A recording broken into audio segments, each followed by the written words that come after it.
Shalom, Lakem, que le Seigneur soit sur vous et la paix soit sur vous.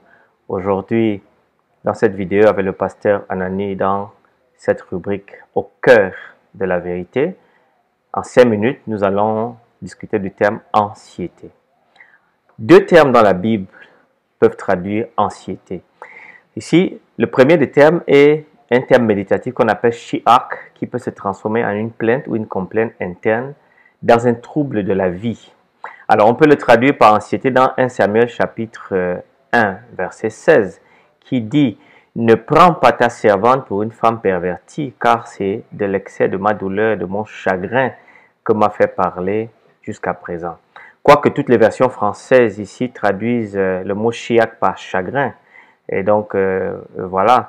Le second terme encore que l'on peut trouver à l'anxiété, c'est le mot daga dans la Bible, ou anxiété, angoisse, tourment, inquiétude.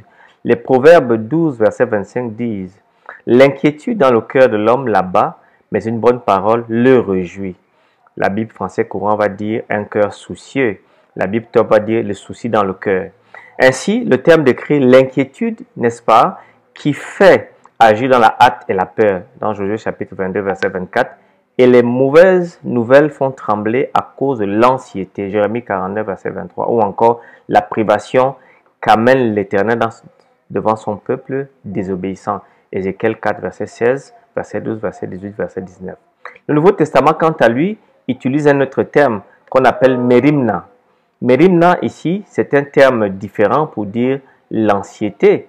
Ici, Paul parle souvent des préoccupations quotidiennes que lui donnaient les églises. Mais en fait, ici, c'est les préoccupations du siècle qui sont souvent un motif d'inquiétude et qui permettent d'étouffer la parole de Dieu dans Matthieu chapitre 13, verset 22. Vous avez le parallèle dans Marc chapitre 4, verset 19, qui peuvent même empêcher quelqu'un de répondre présent lors du second avènement de Jésus-Christ. Luc 21, 34. Paul lui parle des préoccupations quotidiennes que lui donnaient dans les églises qu'il avait créées. Alors, il donnait une certaine inquiétude ou des soucis. 2 Corinthiens 11, 28, il dit, et sans parler d'autre chose, je suis assiégé chaque jour par les soucis que me donnent toutes les églises. Mais il reconnaissait avec Pierre de ne pas avoir des inquiétudes. Amérimnos, libre de toute inquiétude, libre de l'anxiété, sans aucun souci. Et de nous partager, nous décharger sur Dieu de tous nos soucis, puisque c'est lui qui prend soin de nous. 1 Corinthiens 7, 32, 1 Pierre 5, 7. L'anxiété, donc, c'est le sentiment d'anxiété qui sont parmi les émotions les plus couramment ressenties par les humains. On peut facilement penser qu'Adam et Ève ont ressenti de l'anxiété, n'est-ce pas, lorsqu'ils ont pris conscience de leur nudité et se sont cachés devant Dieu. Genèse chapitre 3, verset 7 à 8. Ils avaient un vague sentiment que quelque chose n'allait pas. Il est important néanmoins de se rappeler qu'il s'agit d'un état d'expérience émotionnelle qui est contraire à ce que Dieu voulait pour les chrétiens. Ésaïe 48, verset 18. L'anxiété donc a une certaine éthique.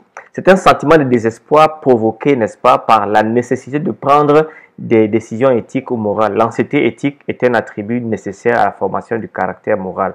Dans la société éthique, Søren Kierkegaard a affirmé que l'anxiété était l'un des marqueurs d'une véritable liberté de choix. Le remède donc pour l'anxiété se trouve dans les psaumes, n'est-ce pas? Dans les psaumes chapitre 37, verset 5. Recommande ton sort à l'Éternel, mets en lui ta confiance et il agira. 1 Pierre 5, 7. Déchargez-vous sur lui de tous vos soucis, car lui-même prendra soin de vous. Le psaume 37, verset 24. S'il tombe et n'est pas terrassé, car l'Éternel lui prend la main. Proverbe 16, verset 3. Recommande ton sort à l'Éternel et tes œuvres et tes projets réussiront. Alors, en termes d'application, l'anxiété est un état d'esprit dans lequel on se préoccupe de quelque chose ou de quelqu'un. Cet état d'esprit, n'est-ce pas, peut aller d'une préoccupation réelle et simple, dans Philippiens 2, 20, au verset 28 également, des obsessions qui proviennent d'une perspective déformée de la vie. Matthieu 6, verset 25 à 34, Marc chapitre 4, verset 19, Luc 12, verset 22 à 31. Jésus n'a pas interdit de véritables préoccupations concernant la nourriture, le logement, mais il a enseigné que nous devons garder les choses dans leur perspective appropriée. Nous devons faire du royaume de Dieu notre première priorité. Tous nos soucis doivent être dans cet aspect de la vie. Tout le reste se mettra en ligne après. Matthieu 6, 33. Restez connectés car nous allons voir dimanche un terme important, année. qui souvent peut être mécompris parce que les années de la Bible ne sont pas les mêmes années que nous avons aujourd'hui. Soyez bénis par l'Éternel qui a fait les cieux et la terre.